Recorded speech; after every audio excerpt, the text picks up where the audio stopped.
Hello, everyone. It's Gloria from Gloria Danvers Hypnosis. You know, the world is full of strange energy today, and I know that my listeners are more aware of that than most people because you are the ones that are sensitive to energy. So this podcast is for you today. Have you ever been totally fine? And then you step into the world, you talk to someone, you run an errand, you scroll for a few minutes, you watch the news, and suddenly you feel heavier? It's like your mood shifts, your body tightens, and your mind goes from, I'm okay, to, ow, why do I feel like I just got emotionally jumped? And nothing really happened, nothing physical, nothing concrete. That's the part that messes with your head. And if that's been you lately, you're not crazy. You're not weak. You're not too sensitive. You're picking up what's in the air. Today, we are talking about energetic absorption. How to tell what's yours, what isn't, and why it matters more than ever that you don't walk around collecting emotional debris like it's your second job. Because it's not. And I'm going to say something now that I want you to hold on to for the entire episode. It is much preferable that people absorb your light than for you to absorb their darkness. And that isn't arrogance. That's responsibility. That's energetic hygiene. Because you are not just a person in a body. You are an evolved being in an extended energy field.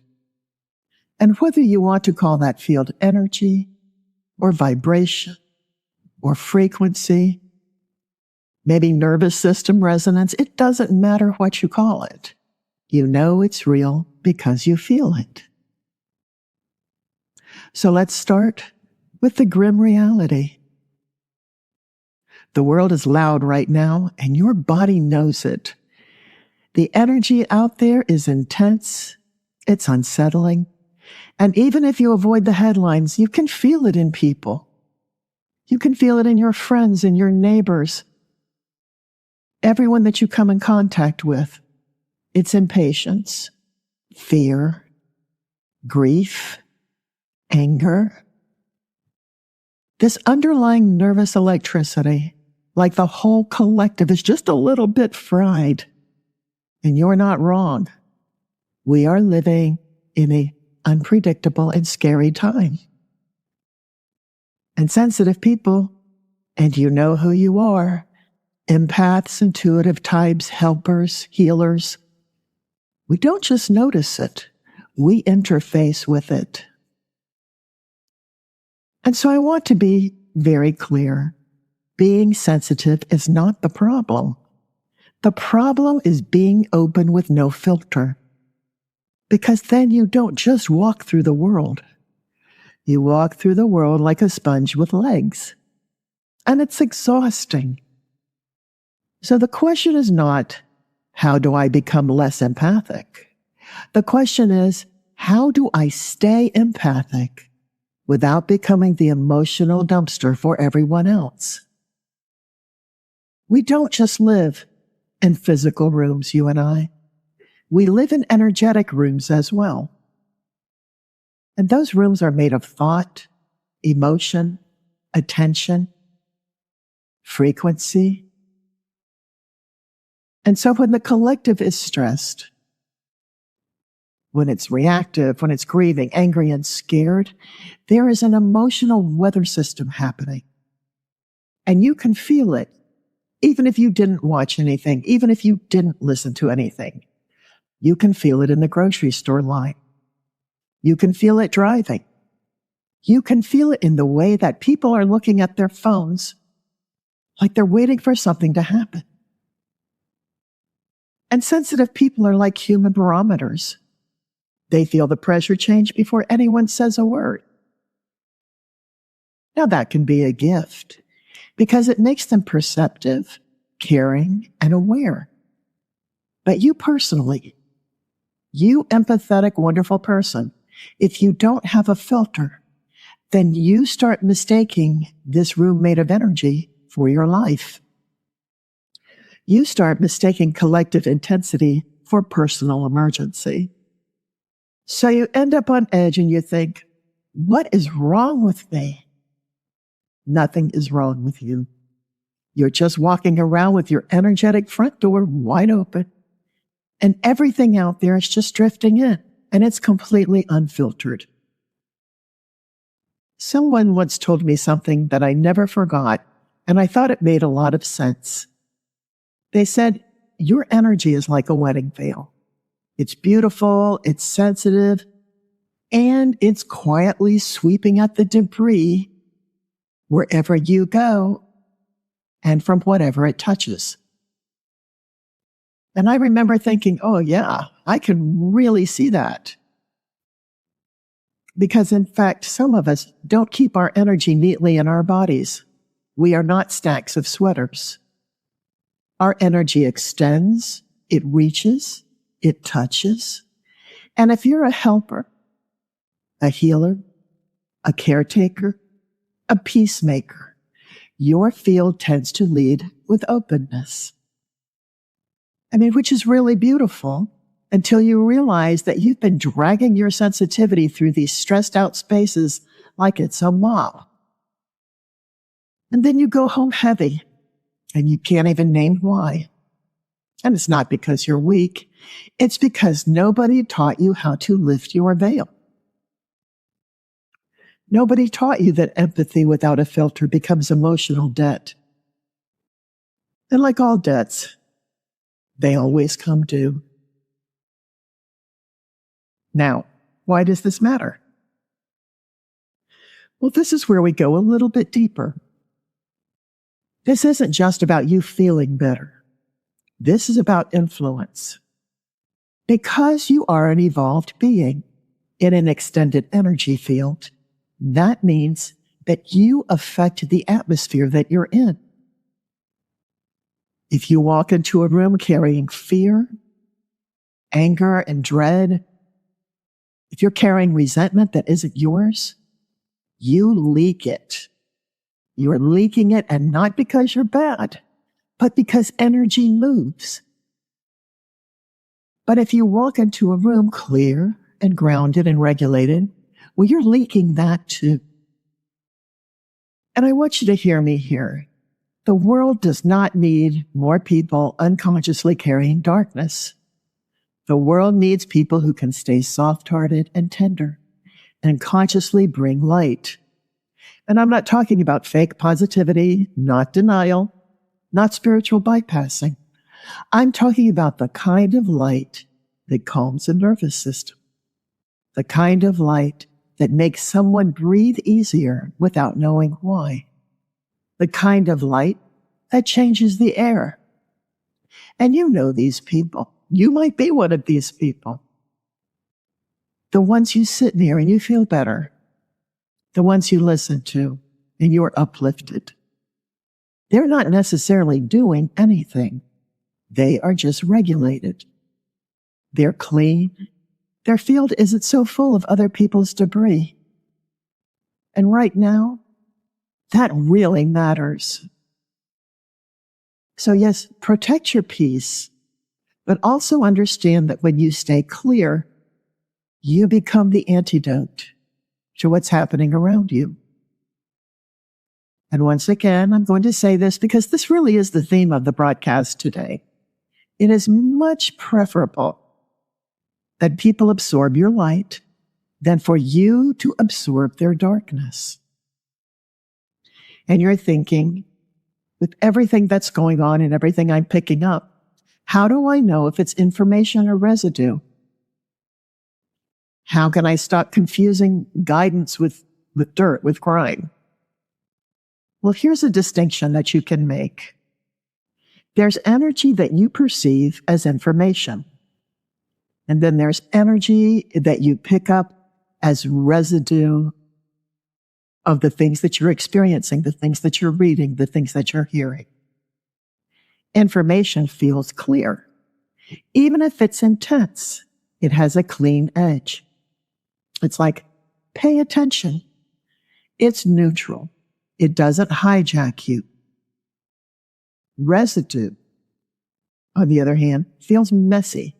It feels static. It feels jagged. It's heavy without a story. It's like someone rubbed your nervous system the wrong way. So you have to ask yourself, is what I'm feeling a message? Or is it just a coating of debris and grime that I'm picking up because of all the factors in the world?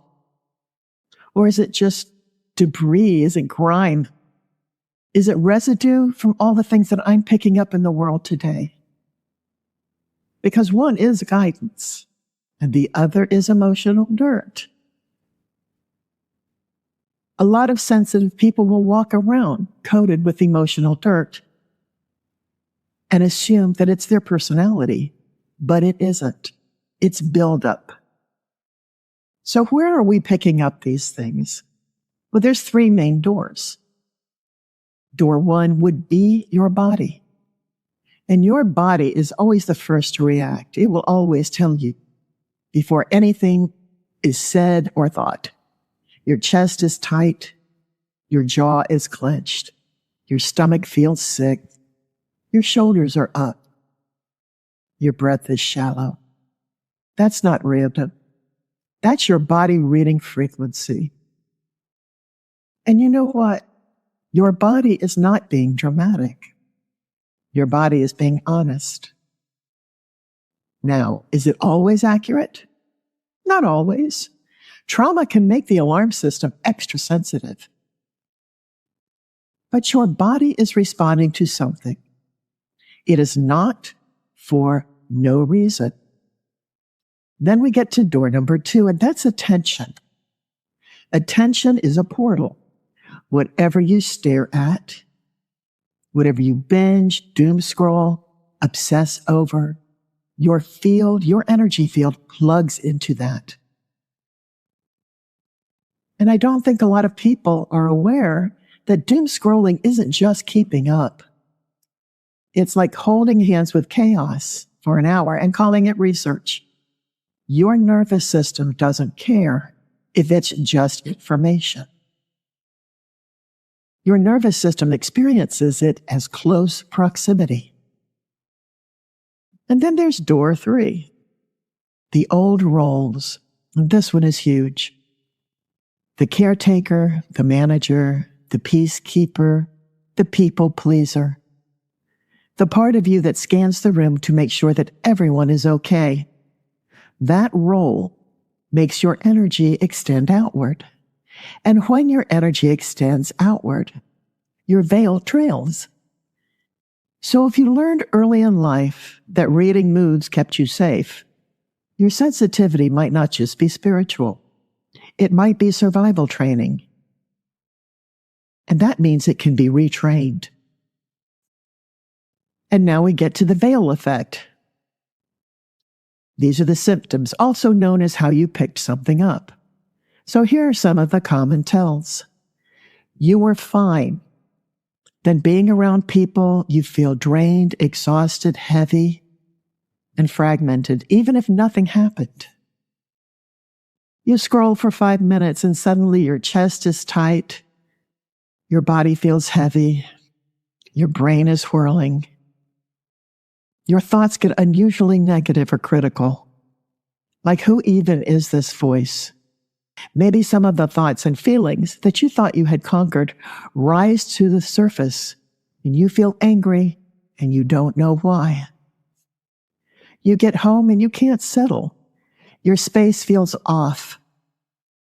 You feel like you need a shower, not physically necessarily, but energetically. That's the residue that is sticking to you. That's the residue that you're picking up with your veil as you're sweeping through your life.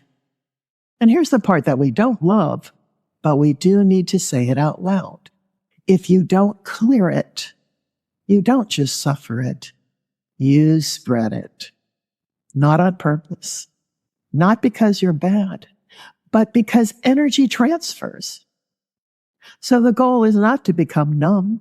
It's to become specific. You can practice compassion without absorption. You can stop confusing love with merging. Being empathic isn't the issue. Having no energetic filter is the issue.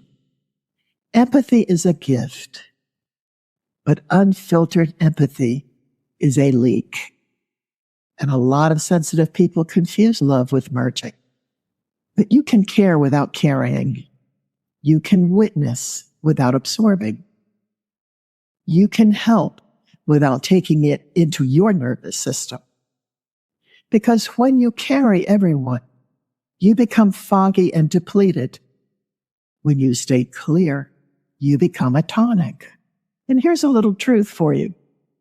Some people will unconsciously prefer you as a sponge because it makes them feel better. They walk away lighter. You walk away heavier. That doesn't make them evil. It makes them human. But it does mean that you need to be conscious. You can be loving and still say energetically, that's not coming home with me. And I know you can do this because I do this in my practice all the time. In my practice, when I'm with a client, I'm 100% there, 150% there. But when I leave my office, all of that does not come home with me because I need to protect my energy. You can use the FAST test. Is this mine? Well, here's a good way to tell.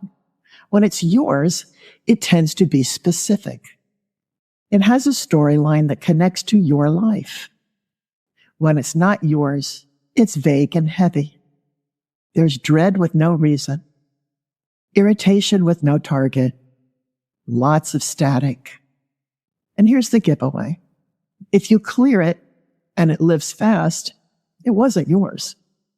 If you clear it and what's underneath appears, like a memory or a need or a truth, now we're in your material. This is one of my favorite things to teach my clients because it really stops the self-gaslighting.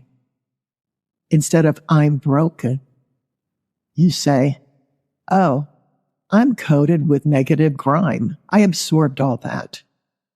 Big difference. Your field is talkative, whether you are or not. Your energy speaks. Even when you're quiet, your nervous system speaks. Your presence speaks. Your field speaks. And I know that you've experienced this. You can understand this. You've walked into a room and felt someone's mood without them saying a word.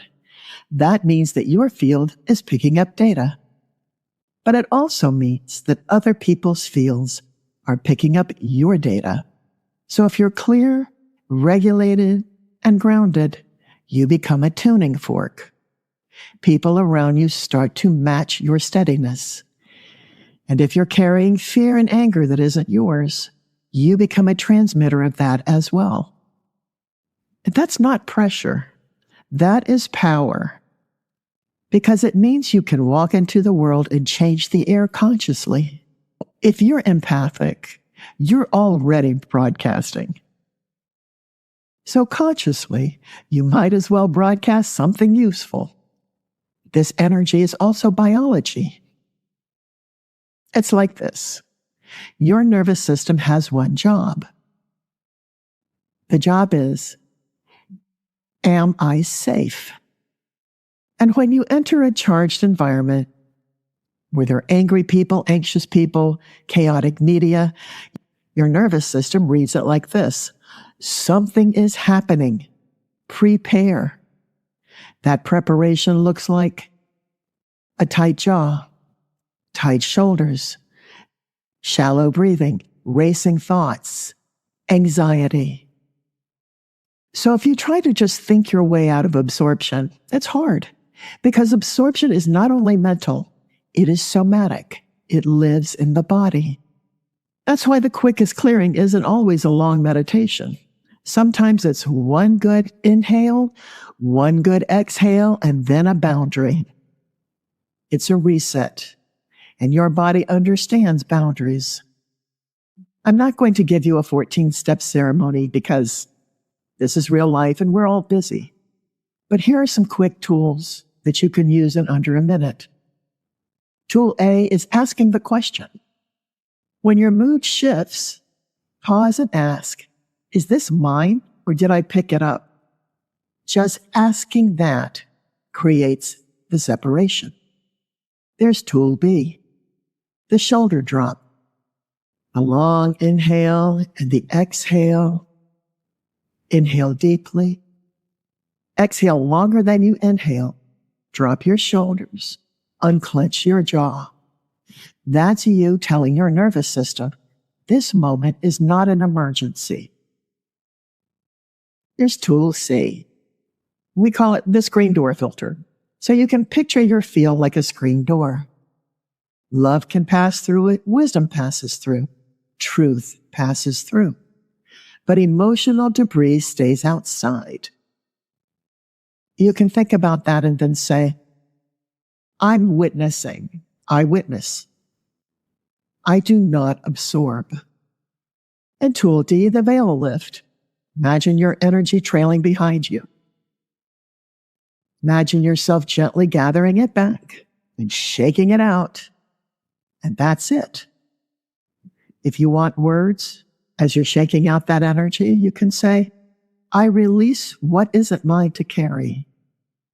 I release what isn't mine to carry. I release what isn't mine to carry. And it's simple, but it's powerful. Your mind hears you, your body hears you. You are an ecosystem.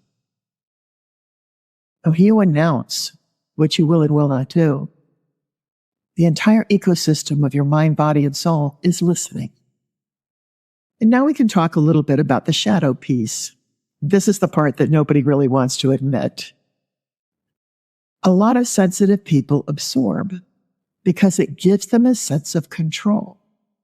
Not conscious control, nervous system control. It's like, if I can imagine the very worst scenarios, I can jump in front of it, then it won't happen. If I can feel everyone, maybe I can prevent something. That's not a personality flaw. That's survival adaptation. So if you're listening and you're like, why do I keep doing this? Just realize your system learned that being open kept you safe. And now you're updating that program. You are updating this strategy because you're not a child anymore. And you don't have to scan every room like you're the emotional security guard. You can be present without being responsible for everything that you sense. And that brings us to light. And we're going to talk a little bit about that light thing. Because some people hear, be the light. And they think it means, smile through it. Deny reality. Pretend that everything is fine. No. Being light is being clear, clean, grounded, and conscious.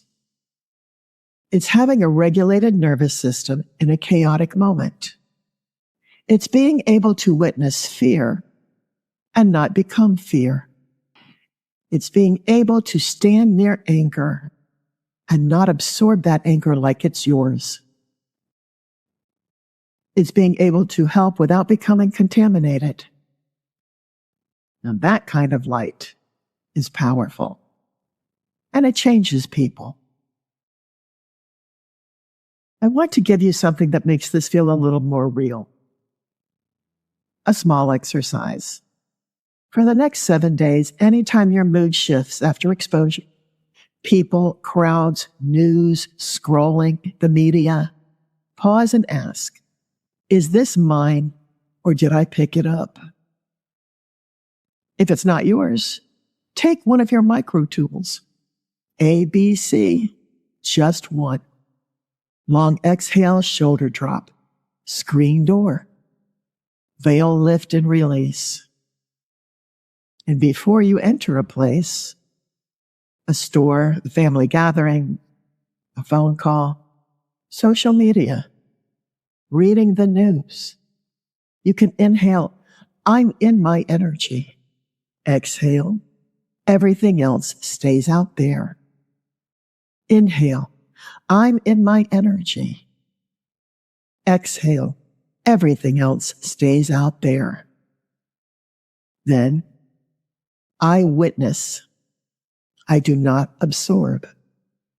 Because you are not here to carry the world. You are here to live in it, awake. You are here to uplift the energy, not to carry darker energy and spread it around. In other words, if you're empathic and you keep walking around absorbing everyone's emotional garbage and debris and dirt, at some point your spirit is going to look at you like, girl, you are not a Roomba. Pull the veil up. Shake that baby out. You are not the emotional Swiffer of the universe. Now, that may be funny, but it's not wrong. You are a light source, not a storage unit. Sensitive people don't need to get tougher. They need to get cleaner. You don't have to harden to stay safe. You just have to stop collecting what isn't yours. And right now, when the world feels dark with fear and anger, it's more important than ever that you stay clear so you can be light. Because it is far better that people absorb your steadiness, your call, and your clarity than you absorb their chaos. Now, if this episode resonated with you, share it with someone else who's been feeling heavy. Let them know that they're probably not broken. They're just carrying what doesn't belong to them. And one more thing before I sign off. If you've been absorbing for years, it might feel weird at first to stop. Because part of you is going to say, if I don't carry this, who will? But that is the old you talking. That is the old role of you talking. You are allowed to be loving without being burdened. You are allowed to be aware without being overwhelmed. You are allowed to be open-hearted and still belong to yourself. That's not selfish. That's sovereignty. Thank you for being with me today, and this is Gloria Danvers from a higher dimension, from Gloria Danvers Hypnosis in Orlando, Florida. If you're curious about what I do and would like to know more, you can book a free consultation on my website, Gloria Danvers Hypnosis. And until next time, you stay in your energy and let everything else stay out there. Bye.